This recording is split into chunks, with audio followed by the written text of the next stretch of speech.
Hello guys, good morning everyone. Ayan, so update po natin guys ang April 8, 2026. Okay?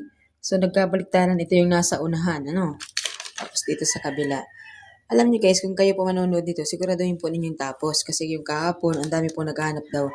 Nasaan daw yung Bulacan, nasaan daw yung Pangasinan. So, hindi kasi guys tinapos. Ang gusto kasi nila, yung pag-open nila ng video is yun na agad ang ano nila makikita, no? So, dapat hindi naman ganun. Ano? So, ayan.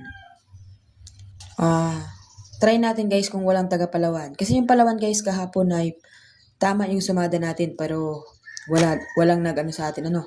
So, di ko alam kung may nagtataya ng Palawan. Malalaman po natin yan mamaya kung meron pong taga Palawan na tumataya.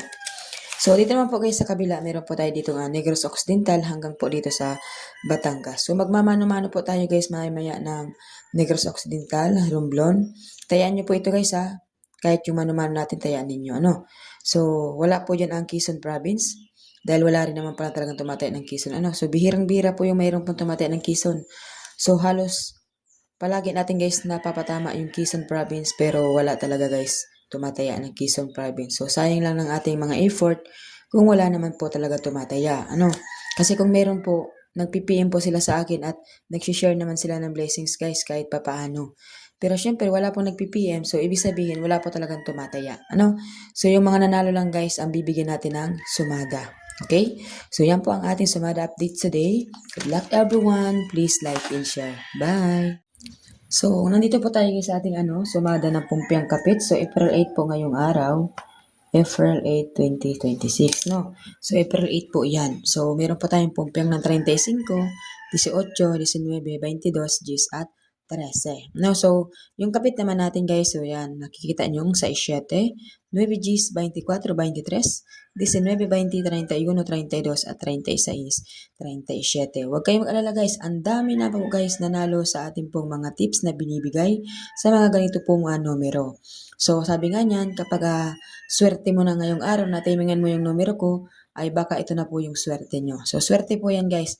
Samahan nyo lang po ng dasal at anong tawag dito guys, yung kusang loob po. Talagang gustong-gusto yung tayaan. Hindi yung napilitan lang kayong tayaan. Yung parang, ay tayaan ko to lahat. Ganito, ganyan. So, minsan kadalasan kasi yung ganyan guys, pag tinatayaan lahat, hindi naman tumatama. Kapag pinili mo lang yung isa, tatama yung katabi. Di ba?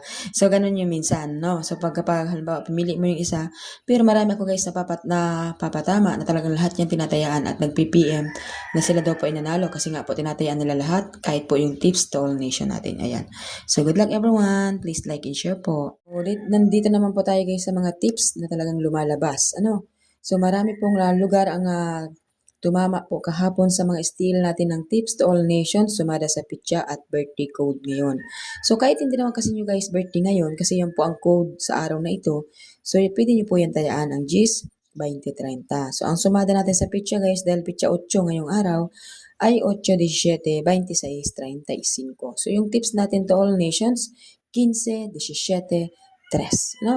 So yan po ang ating sumada today. Good luck everyone. Please like and share.